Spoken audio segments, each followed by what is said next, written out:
¿Sabías que el DNA es una de las células más importantes de nuestro cuerpo? Hola, yo soy Paulina Flores y junto a mis compañeros te venimos a presentar qué es el DNA. Bueno, pero ¿por qué te digo que es importante?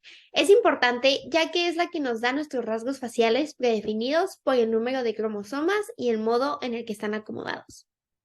Pero, ¿qué es esto? ¿Qué es el DNA? Bueno, es ácido desoxirribonucleico, que es un ácido nucleico que contiene las instrucciones genéticas usadas en el desarrollo y funcionamiento de los organismos vivos, además de ser el responsable de la transmisión hereditaria. El trabajo de la molécula del DNA es el almacenamiento a largo plazo de información hereditaria. Pero primero, te voy a contar cómo fueron los primeros estudios del DNA. Bueno, durante el año de 1869, el biólogo suizo Johann Friedrich Miescher utilizó alcohol caliente y luego una pepsina enzimática, la cual separa la membrana celular y el citoplasma de la célula. Lo que se quería lograr con esto era aislar el núcleo de la célula.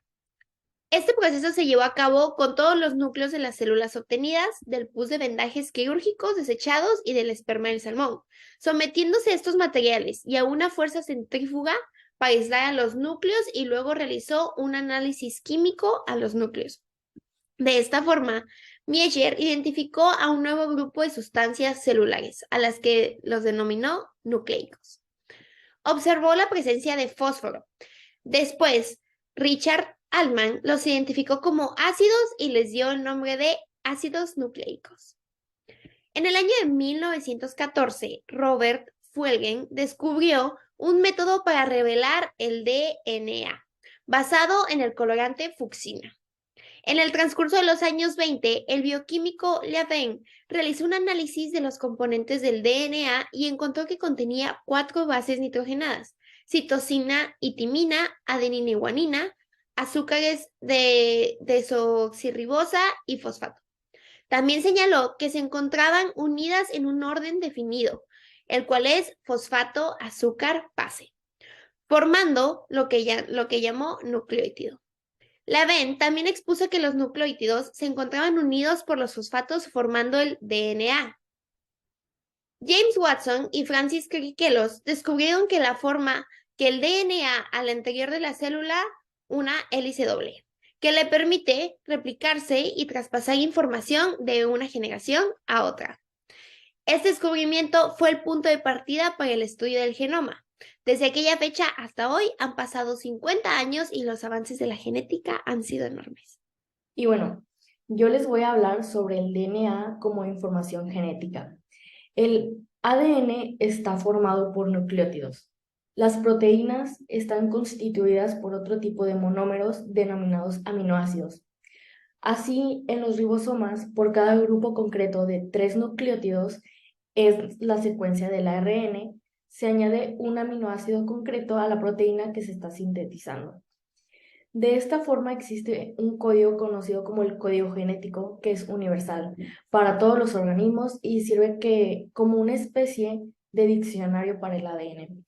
Es decir, que esto permite traducir su secuencia a sus proteínas concretamente. Esto es muy importante puesto que las proteínas son los principales elementos tanto de las estructuras como de los motores biológicos que constituyen y mantienen en funcionamiento a las células y por ende también a los seres vivos. Y bueno, ¿cómo se transmiten los genes de los padres a los hijos? Bueno, esto es muy fácil de explicar, ya que para formar un feto, un óvulo de la madre se une a un espermatozoide del padre. Cada óvulo y cada espermatozoide tiene una mitad del conjunto de cromosomas. Cuando estos se unen, le dan al bebé un conjunto de complemento de los cromosomas. Por lo tanto, la mitad del ADN de un bebé proviene de la madre y la otra mitad del padre. El ADN contiene la información genética que nosotros hemos heredado de nuestros padres y que nosotros, por lo tanto, también transmitimos a nuestros hijos. Esas características también están escritas en nuestros genes y no es casualidad que compartamos como estos rasgos eh, físicos y genéticos con algunos de nuestros papás. Además, por muy emocionante que nos parezca, todos los humanos somos genéticamente iguales en un 99.9%, y ese 0.1% que resta es lo que nos hace diferentes y es lo que nos permite identificarnos y es decir, tener como un DNI genético. Es Arisbet y yo voy a hablar acerca de cómo Watson y Crick descubrieron la estructura tridimensional del ADN. En 1953, los científicos Crick y Watson publicaron la famosa estructura de la doble hélice del ADN en un artículo en la revista de Nature. Regresamos el tiempo atrás para ver cómo fueron sucediendo los sucesos. Y en 1951, Watson, recién llegado donde estudiaba bacteriófagos, decidió asistir a un congreso sobre macromoléculas en la estación zoológica del Nápoles, en Italia. La intención de Watson era aprender lo máximo posible sobre una macromolécula, en concreto del ADN. En el Congreso de Nápoles, Watson pudo presenciar varias ponencias sobre la química del ADN. Una de las ponencias fue dada por el profesor Wilkins, quien mostró varias fotografías de difracción de rayos X del ADN. Aquella charla fue el incentivo definitivo para que Watson decidiera irse a investigar el ADN a Cambridge tras el verano de 1951. Watson trabajaría junto a Crick, un físico de formación que mudó al campo de biología en 1947, tras precisamente leer el libro ¿Qué es la vida?, que ese libro fue el que hizo Watson. Crick era, junto a Watson, el único investigador del laboratorio de Cavendish que intuía que la base de la herencia se encontraba en el ADN. A lo largo de noviembre de 1951, Watson y Crick comenzaron a trabajar en su modelo tridimensional del ADN. Pero una pregunta retumbaba constantemente en la cabeza de Watson y Crick cuando comenzaron a trabajar juntos y investigar sobre el ADN, que era qué mantenía unidas las cadenas del ADN. Pero para averiguarlo, construyeron un nuevo helicoidal. En dicho modelo, el magnesio mantenía unidas las tres cadenas. A lo largo del mes de mayo de ese mismo año, Watson y Crick pudieron leer las conclusiones de un nuevo estudio esencial para el descubrimiento posterior de la estructura del ADN, que eran las reglas de Chargaff, que habla sobre la timina, la adenina, la guanina y la citosina. Habían descubierto que en el ADN la cantidad de adenina era la misma que la timina y la citosina igual que la guanina. También observó que la cantidad de timina y adenina variaba de manera considerable entre especies. Por eso es que en la estructura se encuentran unidas la timina y la adenina y la citosina y la guanina.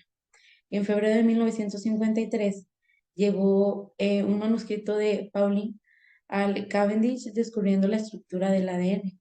De ahí, de esta investigación, salió la explicación para poder entender la reproducción de los seres vivos, información hereditaria de padres e hijos, y de qué manera puede cambiar esa información por mutaciones y dar origen a enfermedades hereditarias.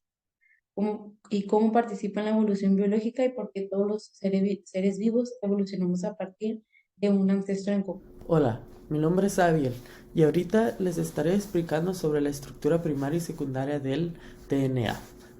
Primeramente, la estructura está formada por la unión de muchos desoxirribonucleótidos. La mayoría de las moléculas de ADN poseen dos cadenas antiparalelas, una de 5 a 3 y la otra de 3 a 5, unidas entre sí mediante las bases nitrogenadas por medio de puentes de hidrógeno.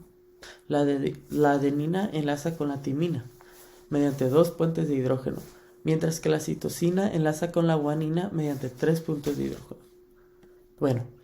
Bueno, la estructura primaria del ADN. Se trata de la secuencia de los desoxirribonucleótidos de una de las cadenas. La información genética está contenida en el orden exacto de los nucleótidos. Y bueno, la estructura secundaria del ADN. Es una cadena doble dextrogira o levogira según el tipo del ADN. Ambas cadenas son complementarias, pues la adenina de una se une a la timina de la otra y la guanina de una a la citosina de la otra. Y ambas cadenas son antiparalelas. Estas son las estructuras primarias del ADN y la estructura secundaria del ADN.